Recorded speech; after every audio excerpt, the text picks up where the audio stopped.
Para sa ikalawang leksyon, alamin natin kung ano-ano ang mga nakikitang estruktura sa picture ng isang normal na Filipino retina. Makikita ninyo sa screen ang larawan ng retina sa likod ng ating mata.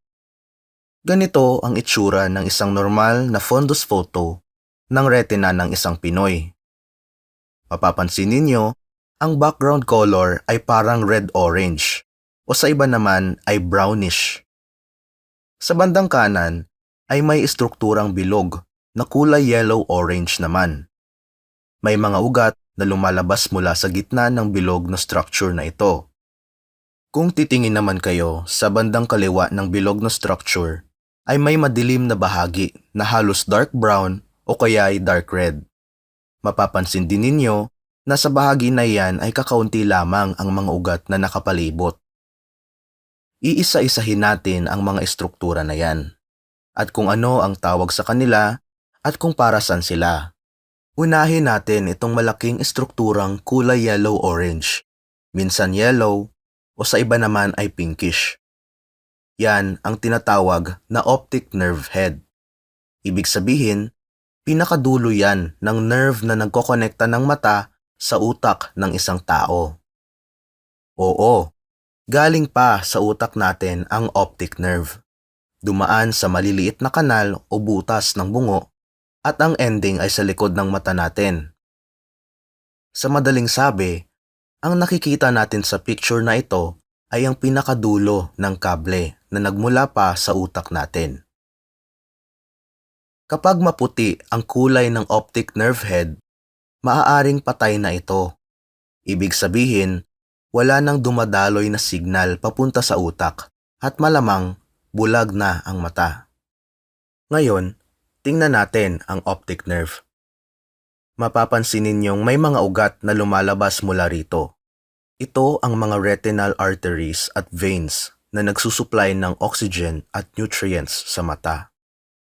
Makikita ninyo na magkaiba ang itsura ng dalawa. Ang retinal vein ay mas makapal at mas mapula kaysa sa artery.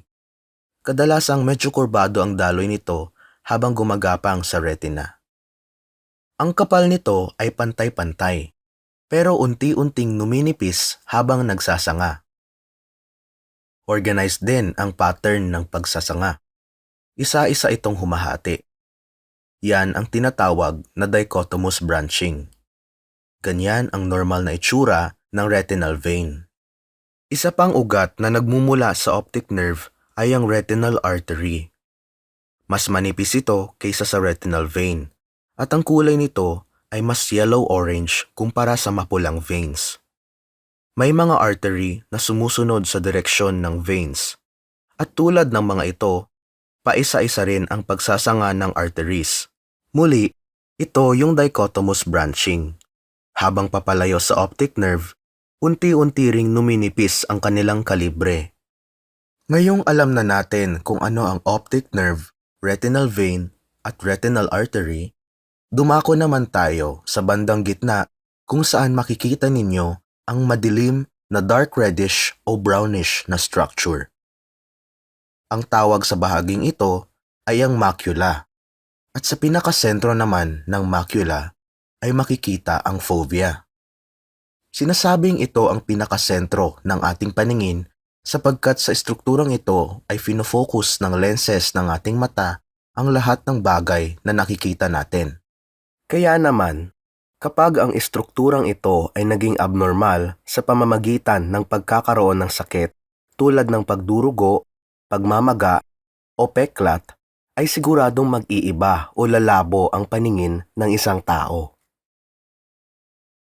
Sa fundus photo ng kanang mata, makikita ang macula sa bandang kaliwa ng optic nerve, tulad ng nakikita natin sa picture na ito.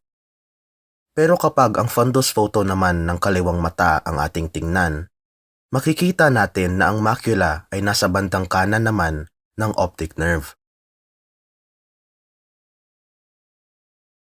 Ayan, tapos na tayo at natutunan na natin kung ano ang apat na mahahalagang estruktura ang makikita natin sa isang normal na fundus photo ng isang Pilipino. Ngayon, Subukan nating i-review ang mga napag-aralan natin. Sige nga, ano ang estrukturang naka-highlight ngayon? Kung ang sagot mo ay retinal artery, tama ka. Pangalawa, ano naman itong naka-highlight? Ano ang tawag sa estruktura na yan? Kung ang sagot mo ay retinal vein, tama ka.